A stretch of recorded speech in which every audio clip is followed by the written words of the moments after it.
had a different video planned for today, but Vic Fangio finally sits down and talks to us. I'm gonna react to it.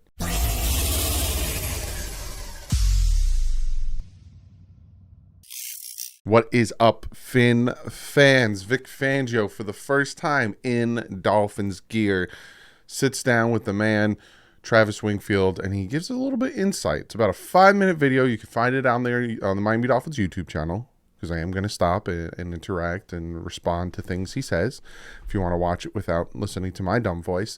But first time him sitting down actually, having an interview as a Dolphins defensive coordinator. And then Monday, he's going to do his full presser at 11 o'clock. So Monday, probably 2-3 o'clock, I'll give you guys a reaction to that as well. So without further ado, let's pop it up. Let me scoot my fat butt over, and we're going to react to Vic Fangio.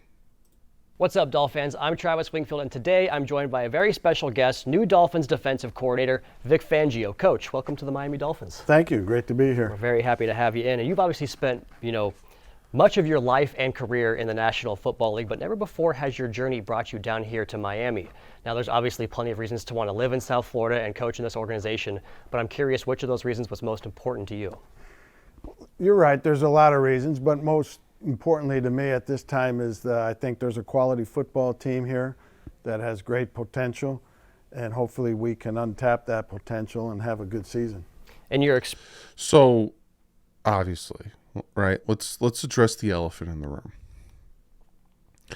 He got paid a good amount of money.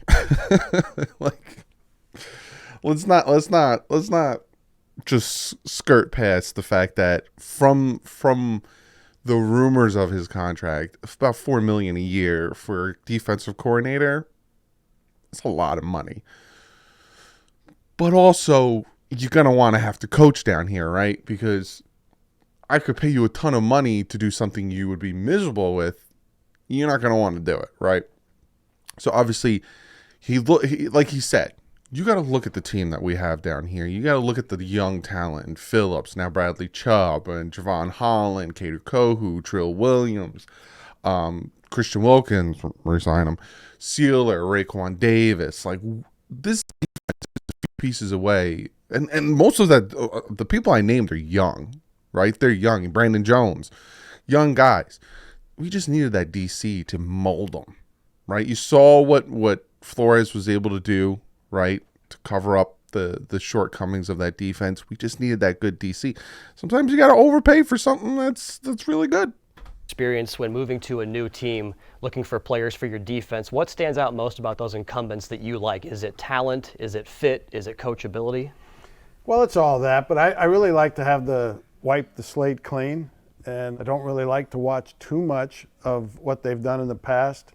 I like to get out there, work with them, and form my own opinions without being influenced by what may have happened in the past. But obviously, if we have a free agent that we're thinking about, signing, that one of our current players that contract's up, and the Chris and management want my opinion, I'll look at them. But I like to give everybody a clean slate and form my own opinion. Yeah, What did I tell you guys? I said it, I think it was in Wednesday's video when it became official. I said that to you guys. I said that they're going to come to him, right? And they're going to say, what pieces do you need on this defense? Who fits, who doesn't fit? And he just said it, right? He just said that, if there's a free agent out there, I'm going to give my opinion. If there's a guy on the team right now whose contract's, expiring or whatever, I'm going to give my opinion.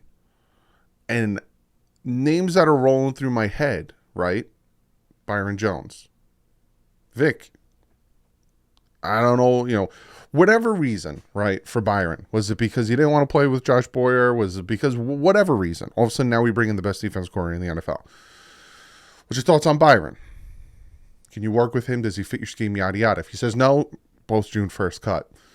Jerome Baker. Right? What's going on here? Yada, yada, So, and then some of the linebackers, like I said, and my free agent targets, some of these, safeties. I said, Brandon Jones is more of an inbox guy. I need you guys to go out and get me someone to match with Javon that'll play back and middle, like in my 2 safety coverage and blah, blah, blah. I drop it in clues. I drop it a clues in the stew, and then I mix it in a stew, and now all of a sudden it comes out as delicious. Sometimes, I will say this, right? I'm going to toot my horn a little bit. Sometimes I give you very educated guesses, and sometimes I just know. And at this point, I just knew. You mentioned free agency, the draft coming up, obviously team building season, but before that, rounding out your coaching staff. And as you build out your defensive staff, what are some of the traits that are most important to you as you and Coach McDaniel look to keep your staff together here and build around those guys, or bring in new coaches? Yeah, we're looking for good teachers. Guys that can install the. Did you notice that he said the same thing that Mike McDaniel said last year at his press conference? He wants teachers. Now, did Mike McDaniel tell him to say that? I doubt it. No one probably told Vic Fangio to say anything.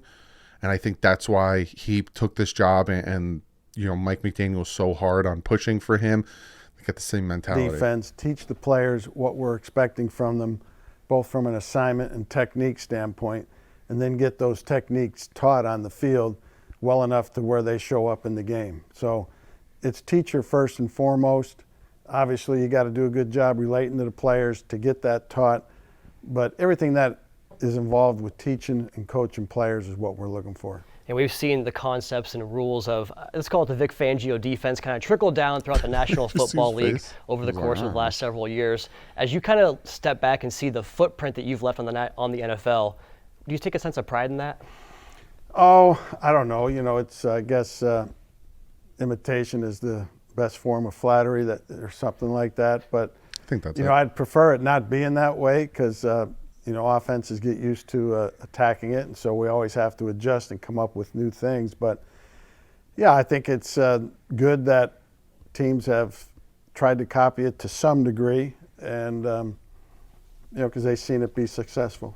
Often imitated, never duplicated, right? That's how it goes. That's what you want to. That's right. Hallmark of your defense. So you were able to take some time away this year and not be involved with the team, through most of the season until the Eagles the last couple of weeks for the Super Bowl. What did you take from that time away? It was a good time. I spent it well. I treated it like a college professor on a sabbatical. I had a full video setup of everything in the league, just as if I was a coach in somebody's office, and studied a lot of different situations and facets of the game, and it was very, very good for me, and already come up with a new coverage or two that I'm anxious to try out. So this man, right, who had, through his whole time with San Francisco, top 5, and then last year top 10 defense. With Chicago, his last 2 years that got him a head coaching job, he had the number 9th and the number 1 defense, right? This man had a year where he was literally sitting back, watching football, watching tape on all these offenses, whether it's Justin Herbert, Joe Burrow, Patrick Mahomes, Justin Fields, Lamar Jackson, all these different types of quarterbacks, all these different types of offenses. He sat back and he was just game planning for a year, just game planning. Oh, they're running. This is the new scheme in the NFL. This is what they're doing now. Okay, well, what I was running in 2018 ain't going to work in 2023. I need to change this up. I need to change that up. Okay. Oh, they're doing a lot of motion here. They're doing a lot of RPO this way. They're doing a lot of stunts this way. They're doing that. All right, so I got to take my scheme, tweak it a little bit, shift this guy. Okay, yeah, no, I can stop that. Like, are you kidding me?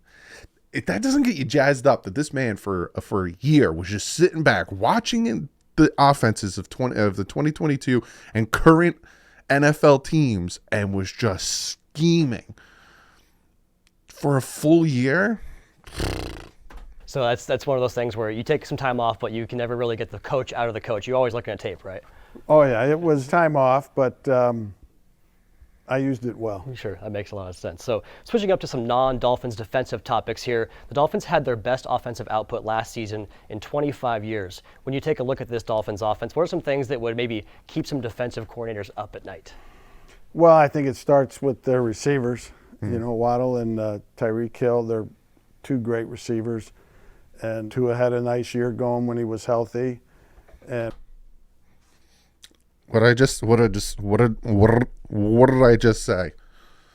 He was sitting back watching all the offenses. And what is my biggest knock on Tua from last year? Yeah, he had a few bad games, but he was consistently showing that he grew from last year and he could chain them together. My biggest knock is, can he stay healthy? And what did Vic Fangio just say? Had a very good year when he was healthy.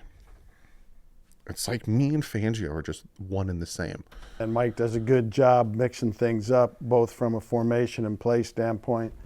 And they're a tough offense to handle. So we also got some very exciting news here in Dolphins land the last week, in that linebacker Zach Thomas was elected to the Pro Football Hall of Fame. Now, you coached against him back when he was playing, and I'm curious, as a defensive genius, I'm sure you appreciate his talents. What are some of the things that you remember about his career in the National? I will say this. I hate, and this isn't towards Travis, because Travis, I love you, man. I hate when we throw names and that stuff out, right? Mike McDaniel, McGenius, Adam Gase, quarterback guru. And now, like, I don't know if he came up with that or just to call Fangio like the defensive genius. Like, stop labeling and putting expectations. And even though I'm probably putting a ton of expectations because of how jazzed I am from what he's saying, but it's just, I don't like the nicknames. Football League. Yeah, very instinctive player, very tough. And I think those are two of the two most important qualities. If you've for never an watched inside Zach Thomas linebacker. play, go watch his And he highlight excelled film. in both those areas. And when I meet him, I want to see if he has any time left, if he's got any plays left in him. Is Fangio hinting at bringing Zach Thomas on the coaching staff?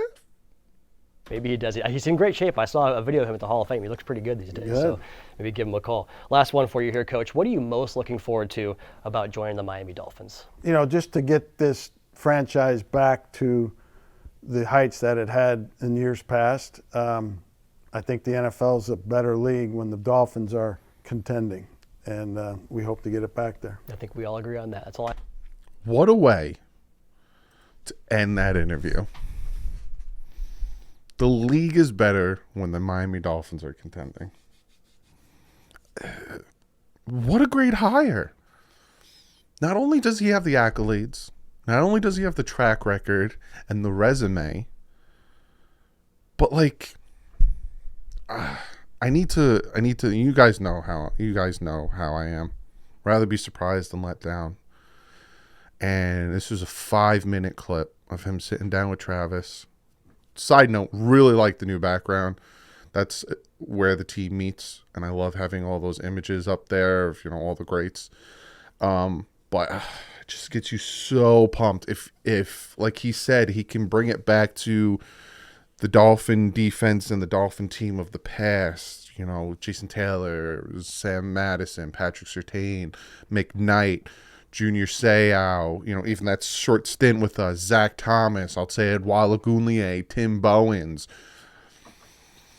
Just really bring back that defense and then match it with an offense, like Travis said, that we haven't seen in 25 years, and that high-powered offense that we had. If we can get off on that crazy start, and if our defense can match our offense, you better watch out for this Miami Dolphin team. Hope you guys enjoyed this video. Like I said, if you want to watch the full thing without listening to me talk over it or pause it, it's on the Miami Dolphins YouTube channel. Go check them out. Hit the subscribe button. Obviously, it's our team. Go support. But other than that, I will see you guys Monday, unless news breaks or anything. But again, I still have videos planned. I had a video planned for today.